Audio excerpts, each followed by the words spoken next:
E aí, pessoas, tudo bem com vocês? Sejam bem-vindos para mais um podcast. E hoje minha convidada é ela, Fernanda Daines. Tudo bem? Tudo bem, obrigada pelo convite. Obrigada a você por ter aceitado. Gente, a Fernanda é nutricionista infantil.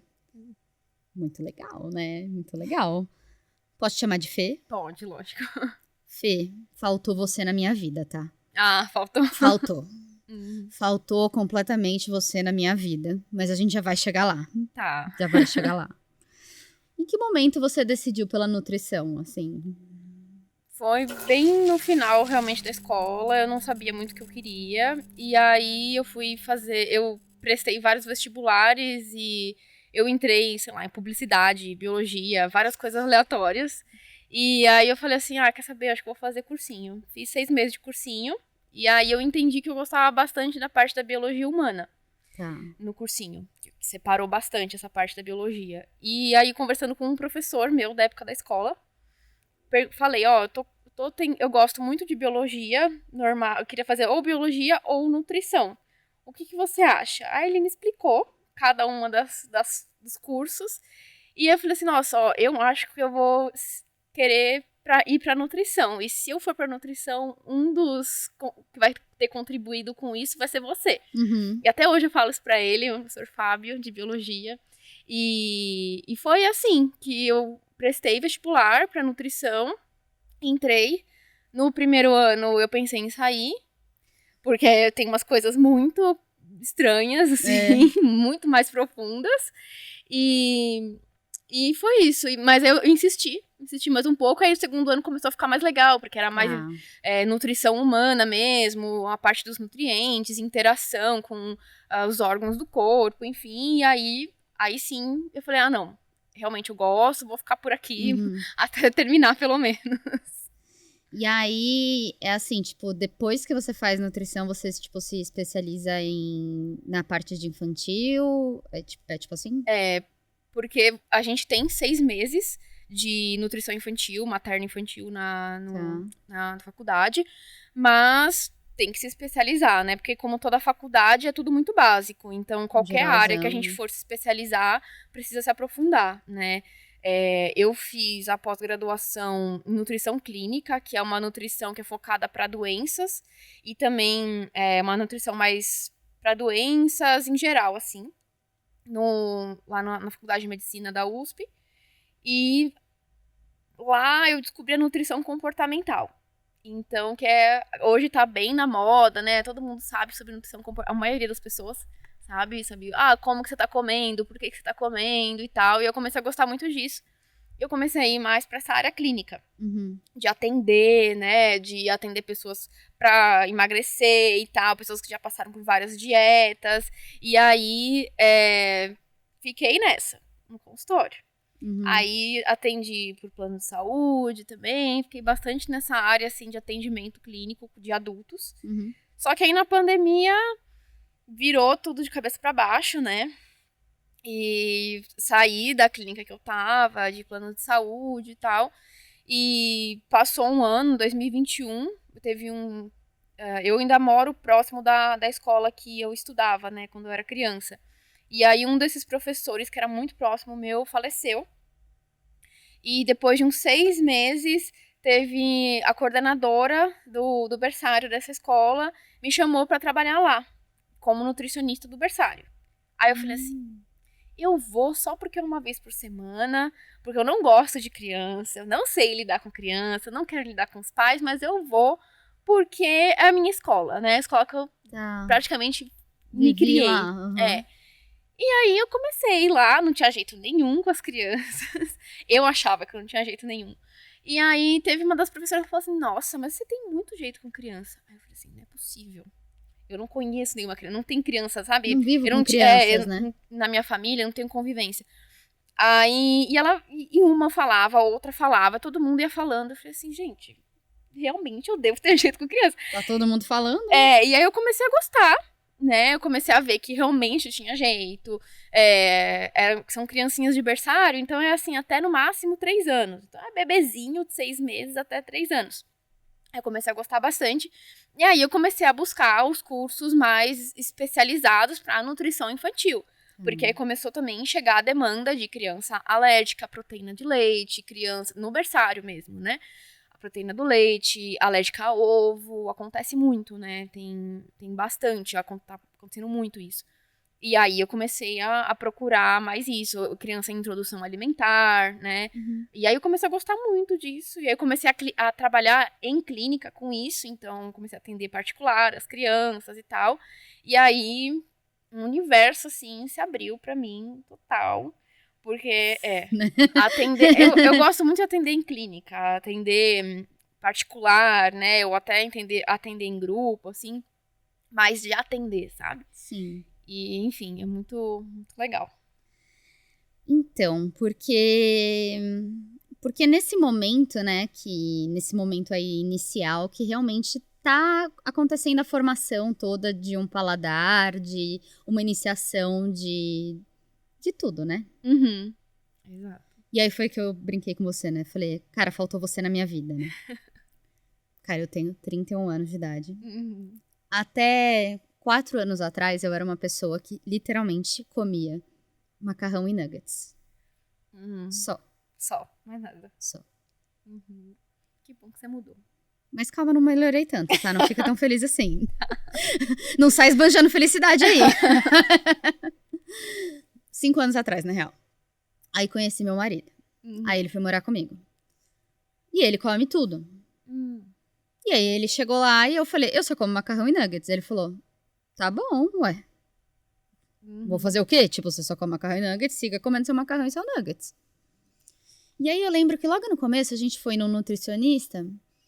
Só que também vamos confessar, assim, que ele não era um ótimo nutricionista. Porque eu saí de lá com um plano nutricional meio daqueles prontos, sabe? Tipo, ele me entregou um plano nutricional pronto. Eu saí de lá, entrei no carro, comecei a chorar e falei, eu nunca vou conseguir fazer isso aqui, porque eu não como nada do que tá escrito aqui. Ele nem me perguntou o que eu comia. Tá. Né? Sim. E pra ele, né, meu marido funcionava, porque ele comia tudo daquilo. Voltei lá um mês depois, ele falou, vamos tirar suas medidas, seu peso, não sei o que lá. Eu falei, querido, nem perca seu tempo, porque assim, eu não fiz nenhum dia o que você mandou. Eu não como isso aqui. Aí ele, tá bom. Então tá, vamos conversar. Aí eu falei, então, é que você tinha que ter conversado comigo um mês atrás, né? Mas tudo bem. E aí ele começou, você come fruta? Eu falei, não. Ele falou, nenhuma? Eu falei, nenhuma. Ele falou, nem morango com chocolate? Eu falei, morango com chocolate eu como. Ele falou, então você come fruta. Exato. Então você come fruta. E se a gente trocar o chocolate por leite condensado? Aí ele foi começando a fazer umas pequenas... E eu comecei a descobrir que eu comia alguma coisa ou outra. Hoje eu tenho um paladar um pouquinho melhorado. Que, gente, não é nem de longe um bom paladar. Eu como super mal, é terrível. Faltou uma mega introdução alimentar na minha vida. Tipo, faltou, né? Faltou. Mas, enfim, a história aqui não é sobre mim. Mas você come tudo que as crianças deveriam comer? Olha, eu sempre falo, tem uma coisa muito específica que é muito geral que eu não como. Feijão carioca. Feijão carioca eu não como, assim, eu tenho o meu nojo, eu não consigo comer, eu como todos os tipos de feijões. Lentilha, grão de bico, feijão preto, feijão fradinho, todos os tipos. Agora, feijão carioca, eu não como. Eu tenho uma curiosidade sobre isso também. Eu só como feijoada, eu não como nenhuma outra coisa. E todo mundo fala, mas é igual. Não é, eu só como feijoada, eu não como nenhum outro jeito de feijão. Então. Vai entender, né? E como você consegue saber, tipo assim, o que é... Porque existem gostos, né? Tipo, é normal uma pessoa não gostar de alguma coisa. Sim. Né? Tipo, não é necessariamente que uma pessoa tem que gostar de tudo na vida. Exato. Mas como você consegue saber o que é, tipo assim, não gosto? Ou o que é, tipo... Nojo. Né? Entendeu? Tipo... Da criança, né, a gente consegue saber especificamente, porque assim, a criança até 1 ano e meio, mais ou menos, ela não tem essa questão de, eu prefiro beterraba do que brócolis, por exemplo. A criança até 1 ano e meio, 2, ela é muito sensorial. Então, ela não está rejeitando o brócolis, ela está rejeitando a textura, o sabor, a temperatura. Então, são coisas sensoriais, né? Que ela entra em contato com esse sensorial e ela rejeita. Às vezes é o barulho que aquela comida faz na boca, às vezes é como aquela comida fica na boca, né? Que a criança não gosta. Só que aí o que acontece? Geralmente, justamente, 1 ano e meio, 2 anos, é essa fase que a criança também reduz o ritmo de crescimento dela. Então, o corpo dela começa a precisar de menos calorias, menos energia por dia. E aí ela começa a rejeitar alguns alimentos. Aí o que acontece? A mãe para de insistir, né? Porque, ela não gosta disso aqui, ela não gosta daquilo ali. Até 1 ano e meio não tem isso. Depois, tudo bem, começa a ter um pouco mais, e ainda junta com essa parte de tá precisando de menos energia, e aí começa a ser formado o paladar, começa a ser formado o comportamento alimentar que a gente fala, né? Então, a preferência ela é formada mais depois dos 2 anos de idade mesmo, que o cérebro já está um pouco mais formado, e também essa parte sensorial ela vai se desligando, ela vai reduzindo, né? Porque ele vai descobrindo o mundo fora dele. A criança começa a descobrir que o mundo não é só eu, né? Tem outras coisas no mundo e eu vou começar a explorar esse mundo. E aí a comida passa não tem mais não tem tanta importância. A importância é o que tá do lado de fora, as outras coisas. E aí fica a criança correndo pela casa, e a mãe correndo atrás com a colher. Então tem tudo isso. Então, assim, agora é um pouco disso. A parte do gosto é isso. Ela começa a ser formada com uns 2 anos. E aí sim a gente começa. Só que por conta às vezes, de um sensorial mal desenvolvido, se junta com essa preferência alimentar. Por exemplo, tem criança que às vezes sofreu algum trauma mesmo, da mãe ter forçado comer, ou de ter comido alguma coisa e ter vomitado, e aí sempre esses traumas de vômito, de diarreia, às vezes, nariz muito entupido, aí você vomita, sai pelo nariz. Que gostoso. Aí a criança fica traumatizada, né? Então a gente tem que entender o contexto anterior para entender se é uma questão comportamental, se é uma questão familiar também, porque às vezes a família inteira não come aquele alimento. Então, é a mesma coisa que eu chegar aqui para você, sei lá, e trazer um escorpiãozinho frito aqui para você. Ai, olha que gostoso que eu como. Uma delícia, experimenta. Você vai falar assim, gente, calma, não conheço isso aqui, pelo amor de Deus. Vamos todo mundo se acalmar. Mas se a gente for, sei lá, em outro lugar, né, no Oriente, eles comem normalmente, até, por exemplo, na parte mais interior de São Paulo, mais afastadas, né, das grandes metrópoles, tem aquela farofinha de tanajura, daquela formiga. Então, assim, é normal o pessoal comer. Tem gente que vai ter nojo de comer, porque não é familiar. Então, tem a questão do comportamento, tem a questão da família, tem a questão desses traumas também, de doenças, alguma coisa assim. Gástrico, às vezes é uma criança que teve refluxo, às vezes é uma criança que tem alergia à proteína do leite, aí até descobrir, gera muito desconforto gástrico. Então, quando eu vou comer isso daqui, nossa, me dói. Pra que eu vou comer isso daqui? Pra me machucar. Então, a criança também sabe disso. Também tem consciência disso. Também sente aquilo, né? E o quanto, de repente, tipo, né, a mãe... Cara, eu tô dizendo a mãe aqui, mas... Os responsáveis. Vamos mudar, né? O quanto responsável por aquela criança deve insistir naquele alimento, naquela coisa... Até chegar ao ponto dela falar, tipo, não, chega, sabe? Tipo, realmente não faz sentido isso. Pela nutrição comportamental, né? Vários estudos já mostram que a gente tem que expor a criança pelo menos 15 vezes.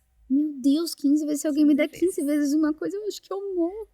Mas esse não, eu sou adulta, não sou criança. Exato. Pro adulto é a mesma coisa, porque a criança tem muita coisa envolvida. Então, o adulto, teoricamente, é mais fácil introduzir do que a criança. Mas é pelo menos isso. Só que eu falo muito pras mães, pros pais responsáveis, nesse sentido que, assim, é insistir, não é forçar. Porque tem uma diferença muito grande, né? O insistir é você estimular de várias maneiras. Então, você vai estimular colocando um pedaço, assim, desse tamanho de brócolis junto com o alimento de segurança dessa criança. O alimento de segurança é o macarrão. Então, não adianta eu fazer um macarrão com brócolis todo misturado ali. Ai, nossa, uma delícia, Cat, experimenta. Ai, delícia. Delícia pra mim. Não é delícia pra você. Pra criança é a mesma coisa. A gente fala, nossa, que delícia, não sei o quê. Delícia é relativo. Então, o que eu preciso fazer? Eu preciso estimular a parte sensorial, mais uma vez. Isso tudo vai depender muito da idade da criança também, né? Então, até os 2, 3 anos é a parte sensorial que a gente vai trabalhar. Então, o brócolis é crocante. Nossa, sei lá, a batata faz creque-creque na boca. Então, a gente vai levando pro sensorial. Agora, para as crianças até 6 anos, por exemplo, a gente usa o lúdico. Então, a árvore parece com um brócolis. Olha que legal, vamos brincar com essa árvorezinha. Nananana. Então, usa isso. A partir dos 7 anos, eles gostam muito de jogos, né? Começa a ficar tudo mais racional para eles. Então, a gente tem que trabalhar, vamos supor, vou fazer um jogo da velha com o brócolis e com a cenoura. E aí a gente vai brincando. Tem criança que não consegue encostar num brócolis. Então, é uma questão sensorial que veio lá de trás, né? Tem gente que não consegue sentir o cheiro de um alimento próximo. Por exemplo, eu odeio o cheiro de ovo, entendeu? Meu marido também. Eu sinto o cheiro de ovo em qualquer lugar, assim. Eu detecto o cheiro de ovo. Mas eu como ovo, enfim. Cara, eu falei pra você, ele come tudo, menos ovo. E a ponto de, tipo assim, uma das coisas que eu desenvolvi, eu como crepioca agora de manhã. Ele fala, você vai fazer sua crepioca? Ele sai da cozinha, vai lá pro outro canto da sala.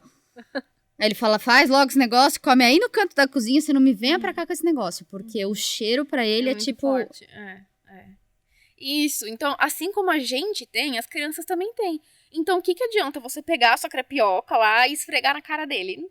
Gente, é ruim. Então, pra criança também é a mesma coisa. Então, não tem por que eu ficar esfregando aqui na cara da criança. Toma. É difícil. E assim, por isso que precisa dessa exposição. Precisa ser uma exposição gradual, uma exposição que seja gentil, que respeite a criança. E aí, entra o que a maioria hoje em dia, a gente tá com essa lacuna de paciência em tudo na nossa vida. E na criação das crianças, isso também aparece. Não tem tempo, não tem a paciência, enfim, às vezes é uma mãe que já tentou de tudo e não conseguiu, está frustrada, cansada, não aguenta mais. Ela vai, tudo bem, eu dou isso aqui só pra não ter briga, porque a mãe está exausta. Quero que ela coma qualquer coisa, né? Porque é isso, no fim, as mães estão exaustas. Sim, entendeu? Eu tenho uma menina que eu sigo no TikTok, que ela, sei lá, deve ter os seus 30 anos e tal, e ela namora um cara dos seus 30 anos também, enfim, por aí. E ela faz uns vídeos que ela fala, fazendo meu namorado comer saudável sem ele perceber. Que ela coloca alimentos saudáveis no meio das receitas, meio sem ele perceber. E tem algumas coisas que eu até acho que devem passar desapercebidas. Agora, tem umas coisas que é impossível que passem desapercebidas. Não é possível. Outro dia ela foi me inventar de fazer um bolo de chocolate e bater o fígado junto com o bolo. Nossa. Gente, fígado pra mim é um negócio que é impossível. O cheiro daquele negócio é muito, muito característico. Assim, sei lá, tem gente que gosta tal. Eu acho que é uma parada que eu nunca na minha vida vou conseguir comer. O cheiro é muito forte, o gosto pra mim é intolerável. Na hora que o cara deu a primeira mordida, ele, tipo, o que tem aqui? Tipo assim, isso aqui não é só um bolo de chocolate. Tipo, ela, não tem nada. Ele falou, não, o que tem aqui? Ela, que eu bati fígado. Ele falou, não vou comer. Então, assim, isso foram alguma das coisas que tentaram quem fazer. Comeria, gente? Pelo amor de Deus. Vai ter fígado com bolo de chocolate? Até a pessoa que gosta de um fígado acebolado, ela não comeria um bolo de fígado. Gente, bolo de chocolate é bolo de chocolate, fígado é fígado. O que você tá tentando fazer uma coisa com o outro, entendeu? Isso foram uma das coisas que faziam comigo quando eu era criança. E eu acho que é por isso que cagou tudo, sabe? Para de me enrolar. Não me enrola.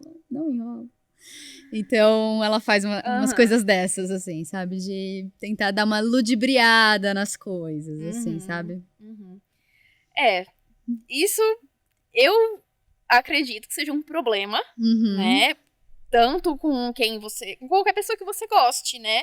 Porque que relação de confiança você está construindo com o seu filho, né? É complicado, assim. Eu entendo o lado das mães, dos pais, que falam assim, é isso, né? Eu queria que ele comesse um brócolis, então eu vou ali misturar, vou fazer de qualquer jeito, vou triturar tudo e vai ter, por exemplo. Mas fica uma relação que, às vezes, você, naquele dia, você consegue fazer com que a criança coma aquilo ali escondido. Mas você não vai conseguir por muito tempo. Porque é mentira. Vai a história. Mentira tem perna curta, então... Sim. Sinto muito. Não vai durar. E a questão de prolongar, né? De cada vez ser mais tarde a exposição do açúcar, né? Para as crianças.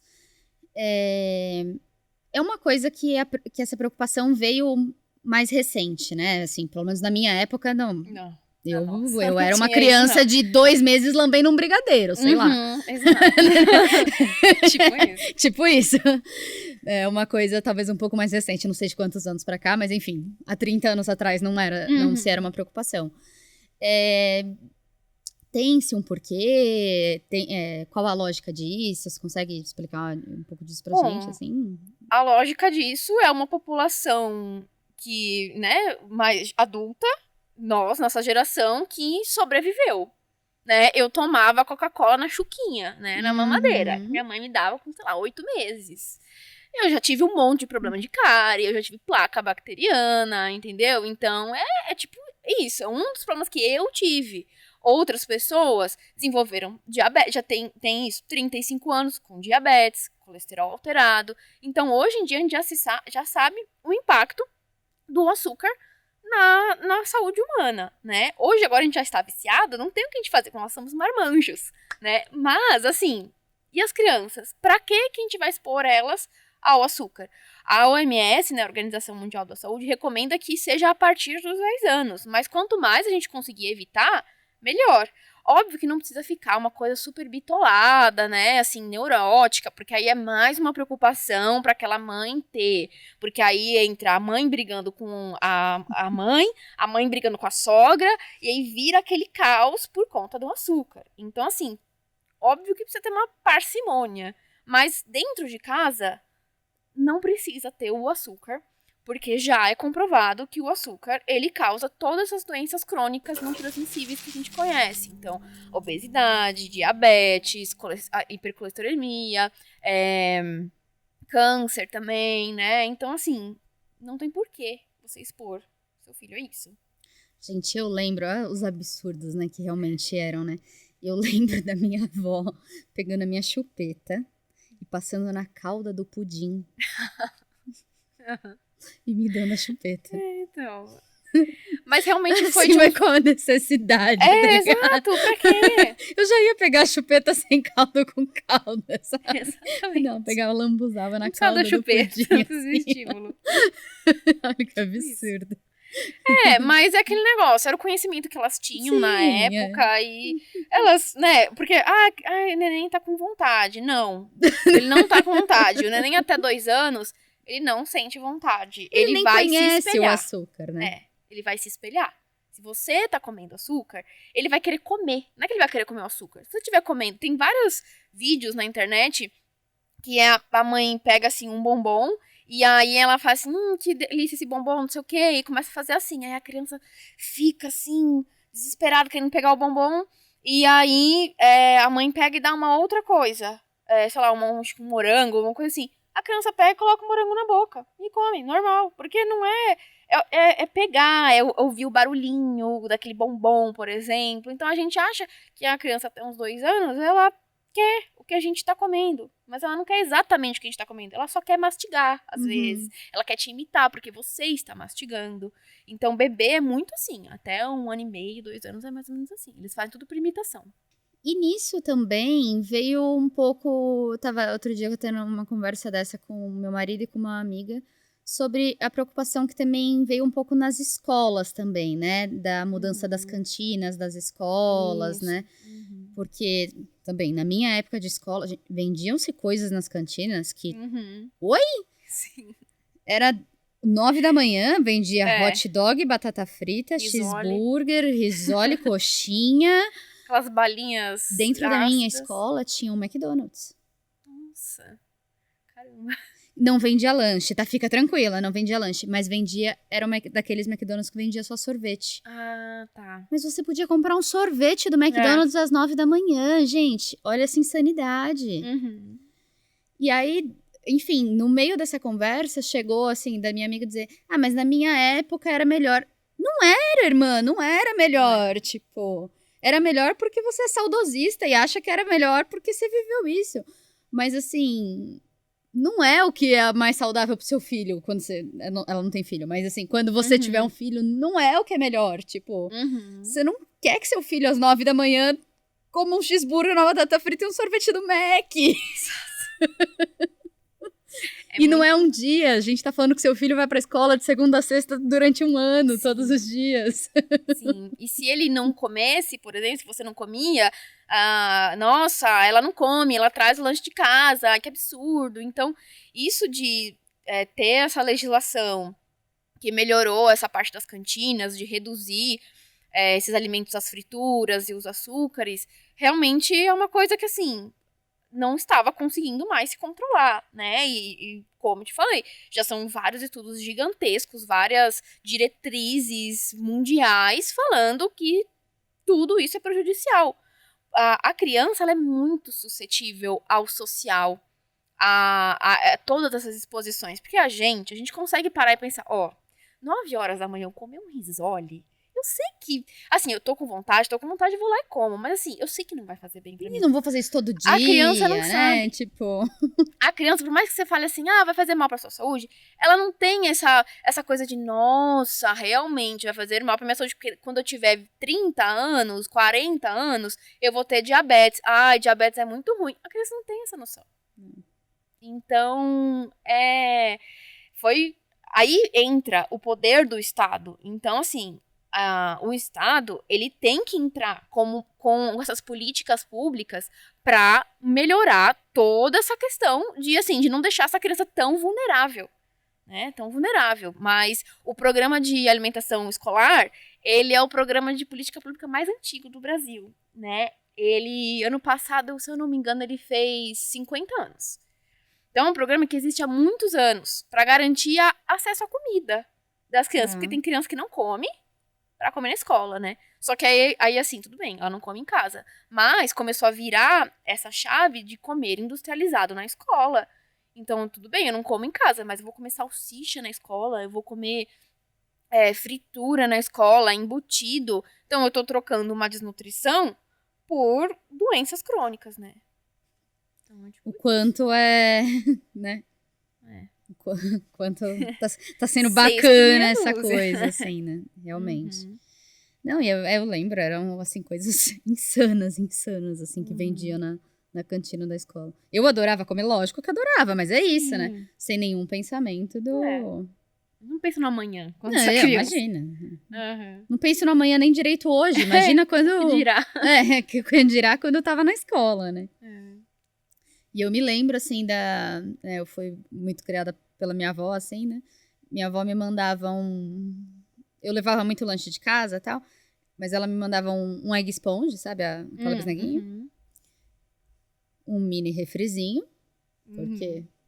Por que não, né? Um mini refrizinho. E R$2 pra comprar uma casquinha do Mac. Tá, mas a casquinha do Mac era R$2. Hoje em dia já é sei lá quanto, né? Mais R$2 pra comprar a casquinha do Mac. Mas todo dia. E o que tava na cabeça de tomar a casquinha do Mac todo dia, entendeu? Mas era isso, era, né? Outros. Mas pra agradar também, né? Porque tem essa questão afetiva. A alimentação, ela é muito afetiva. Muito. Então, envolve muita coisa, né? E como é que você faz pra você convencer ali o seu filho, enfim, a criança que você tá tomando conta ali, comer uma coisa que você sabe que é saudável, que é importante pra ela comer, se você não come? Ai, gente. E aí você fala, você precisa comer brócolis, mas eu odeio brócolis. E aí ele vai falar, mas você não come? Porque eu era essa criança. Mas você não come? Come você primeiro. Aí eu vou falar, porque gente, eu não tenho muitos planos assim de ter filhos. Mas eu não tenho ideia do que eu faria. Esse é o problema. Então, assim, antes da gente... A questão é planejamento familiar. Eu ia só dar a resposta e falar, tô mandando. Muitas pessoas fazem isso, né? Eu ia falar, copia o seu pai. Assim, antes de ter um filho, a gente também tem que pensar nisso. A gente não pensa. A gente só acaba tendo. Então, como é que... É exatamente isso. Não faz sentido. Como é que eu vou falar... Eu sou a figura de maior confiança do meu filho. Como que eu vou falar pra ele comer uma banana sendo que eu não como a banana? Né? Então, assim, você precisa mudar o seu paladar. Tá vendo? Olha, eu tenho uma lista de prós e contras com ter filho. Os prós, eu acho que tem 1. Os contras, eles têm mais ou menos Só uns tá crescendo. 28. Acabou de vir pra 29. Só cresce. Não tem como eu entregar um mamão na boca dele. Ele ia falar, come você primeiro. Eu ia falar, não, eu tô mandando você comer. Não tem como. Come você. É isso, assim, não dá pra fazer muito milagre, né? Dá pra você explorar com ele essa parte, como eu falei, sensorial. Então, o mamão, ele é molinho, olha como ele é mole. O mamão é docinho, experimenta. Mas se a criança, ela confia inteiramente nos responsáveis. Então, como que ela vai comer uma coisa que você não passa confiança? O vínculo, ele é criado através da confiança. Então, infelizmente, mais um motivo aí pra pensar antes de ter filho. Não, tá vendo? Não dá. Eu falei do mamão porque logo que eu comecei a namorar com meu marido, eu fui uma vez dormir na casa... Ele morava com a mãe dele, né? Eu fui dormir uma vez lá. Eu tenho pavor de mamão. Do cheiro, da textura. Nossa.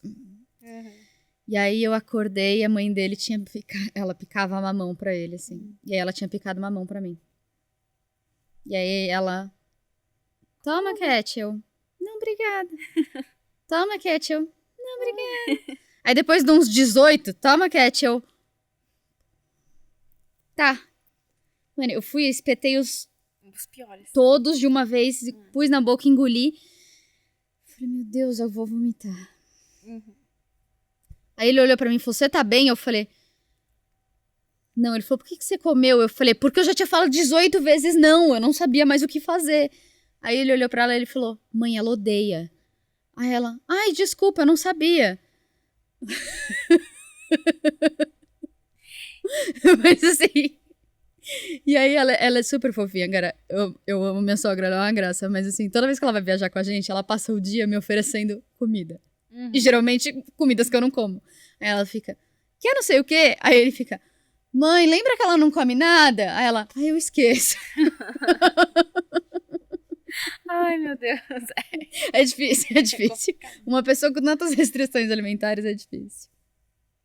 Mas isso que você falou também, né, de a pessoa insistir várias vezes, e aí você enfia tudo na boca, come, e aí você pensa em passar mal, ou vem aquela sensação ruim, isso é uma coisa ainda, né? Que é pior e que acontece também nas casas das famílias.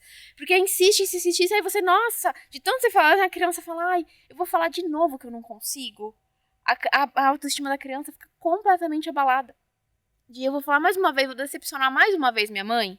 Eles entendem que você está se decepcionando, que você está ficando frustrada. Então, eles também não querem causar isso, né? E, às vezes, acontece isso, de colocar tudo na boca, ou de comer, comer e cuspir. Enfim, é uma coisa que a gente tem que pensar, você faria para um adulto, né? Não faria, por que você faz com a criança? E você tem, assim, sei lá, alguma dica pra algum responsável, tal, que tá vivendo, tipo assim, por exemplo, com uma criança com tantas restrições alimentares, assim, tipo, vai lá, procura uma nutri, realmente, porque realmente é uma coisa muito difícil, né? É uma barreira muito difícil de de se passar, né? Eu sei, eu tô falando, eu sei porque eu sei o quanto é difícil estar do lado de quem tem as restrições alimentares. Eu falo porque eu já passei por muito perrengue, né? Então, eu imagino também quem tá criando essa pessoa com as restrições alimentares, né? Exatamente. Bom, eu acho que o que eu tenho pra falar pros responsáveis é assim, você não está sozinha. Você pode buscar ajuda. Se você não tem uma rede de apoio, procure uma rede de apoio. Porque não é normal passar por tudo isso sozinha. E você não precisa passar por isso tudo sozinha. Então, pode procurar um nutricionista, um psicólogo, um terapeuta ocupacional para trabalhar tudo isso. Hoje em dia, tá muito associado essa seletividade alimentar, essa restrição, com o transtorno do espectro autista, né? Então, também tem que investigar isso, né? Então, são muitos fatores que precisam ser investigados. E a mãe, nisso tudo, fica realmente sobrecarregada mais uma vez. Então, assim, a gente tá aqui como profissional para dividir isso, né? Para dividir um pouco essa carga. Então, não precisa... pode ter ajuda, pode ser feito de uma forma diferente, precisa ser feito gradual, precisa ser feito com orientação também, e precisa ser um nutricionista infantil especializado em seletividade alimentar. Então não adianta ir no plano de saúde procurar um nutricionista geral, que vai passar uma dieta, uma criança de 10 anos que não come nada e vai ficar pior, entendeu? A pessoa se frustrar mais, né? Vai ser mais difícil. Eu também acompanho também no TikTok uma mãe que tem um filho com bastante restrição e tal. E ela agora tá com acompanhamento de uma nutri especializada e tal. E ela às vezes posta parte das sessões, tal, ou até também dos meio que lições de casa que a nutri passa assim para ele fazer. E às vezes nem envolvem a comida em si, tem alguns joguinhos online que ele tem que fazer com comidinhas ali online para ele fazer e tal. Então são coisas bem dinâmicas, assim, com bastante calma, com bastante... Tudo bem tranquilo, bem suave, para que as coisas possam ir fluindo e realmente não gerem mais traumas do que outra coisa. Exatamente. Né? Tem que ter paciência. Paciência e consistência. Porque a profissional tá ali treinada, especializada para resolver o problema, né? E não piorar, gerar mais traumas e mais problemas do que... exatamente. Do que ali uma pessoa que não tá preparada para isso, né? Bom, Fê, a gente tá caminhando pro fim do podcast. E eu vou te fazer umas perguntinhas que eu faço para todo mundo. Eu queria saber que dica que você daria para alguém que quer seguir o mesmo caminho profissional que você seguiu. Eu acho que o fundamental para ser nutricionista é a empatia. É isso de você olhar no olho da pessoa e enxergar uma pessoa, não enxergar uma doença. Não importa se é nutricionista infantil, que tipo de nutricionista. O que eu ouço muito das pessoas que eu trabalho, que eu já trabalhei desde sempre, é exatamente isso. Você me ouviu. Eu fico até emocionada também.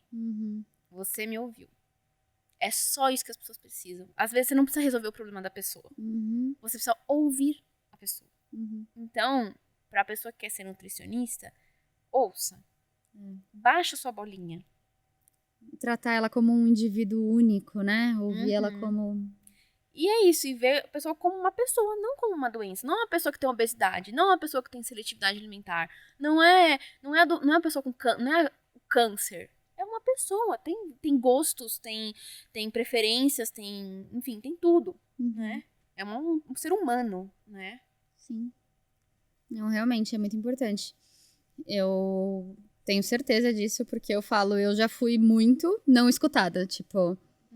mas só come nuggets. Então você come frango, porque é o que tem dentro do nuggets. Não como. Não é a mesma coisa. Não é a mesma coisa, me ajuda. É exatamente isso. Né? E agora eu queria te pedir uma indicação de alguém para vir aqui também no podcast, conversar com a gente, bater um papo. Então, a minha indicação é a Maria Fernanda. Ela é do Bem da Horta. Eles vendem produtos orgânicos. Então, eles são eles vendem, eles fazem com os produtores, né? Tem os produtores orgânicos e eles vendem numa feirinha.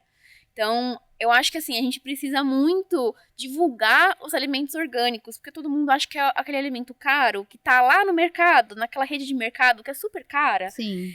E aquele alimento orgânico desse tamanhinho. Então, assim, eu já comprei abóbora deles, do Vem da Horta, desse tamanho, uma abóbora normal, entendeu? Você fala assim, e é realmente de outro sabor, né? Então, eu indico eles, porque a Maria Fernanda que trabalha com essa parte mais de divulgação e tal.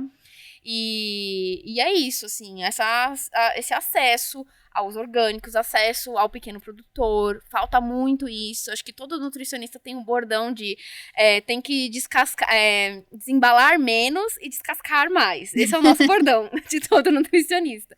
Então, é sobre isso, sabe? É sobre a gente se aproximar mais do campo, principalmente a gente que está aqui na cidade. E a nossa forma de se aproximar do campo é a gente ir se aproximando dos produtores, ir numa feira orgânica, né? Sim. Então, acho que é isso, vou indicar ela. Ótimo. E aqui, a gente tem uma playlist musical. Ela é muito louca, porque a gente tá no episódio, acho que 55. Então, imagina. Tem, assim, né, tudo. E aí, eu queria que você indicasse, tipo, uma ou duas músicas que seja, sei lá, ou sua música preferida, ou sua música do momento, enfim, qualquer coisa dessas. Pra gente acrescentar na nossa playlist e compor aí nossa playlist. Eu gosto muito de Elton John. Assim, quando você fala assim, eu pensei em Elton John, assim. Boa. E eu gosto muito da música chamada Tiny Dancer. Boa. Eu adoro essa música. Vamos acrescentar, e aí depois eu te mando o link da playlist pra você ouvir, se você quiser. Porque ela é bem doidinha, essa playlist, mas eu te mando. E agora eu queria te dar esse espaço, aquela ali é a sua câmera, pra você divulgar seu Insta, site, não sei se você tem, enfim, o que você quiser, fica à vontade. Bom, meu Instagram é fernandadaines.nutri. Tudo junto, .nutri. E é isso, eu faço atendimentos tanto da introdução alimentar até criança, adolescente. Beleza, certinho. Muito obrigada por ter aceitado o convite, por ter vindo, foi um prazer. Foi ótimo estar aqui com você, obrigada mesmo pela oportunidade, pelo espaço. Muito obrigada. E é isso, gente, esse foi mais um episódio do podcast, eu espero muito que vocês tenham gostado. A gente também tá no Spotify, se vocês preferirem ouvir a gente por lá. A gente também tá na plataforma do Popcast, se vocês preferirem assistir a gente por lá. E não deixa de me seguir em todas as redes sociais. É Cat Bonagura em tudo. No Insta, no TikTok e aqui. Um grande beijo. E tchau!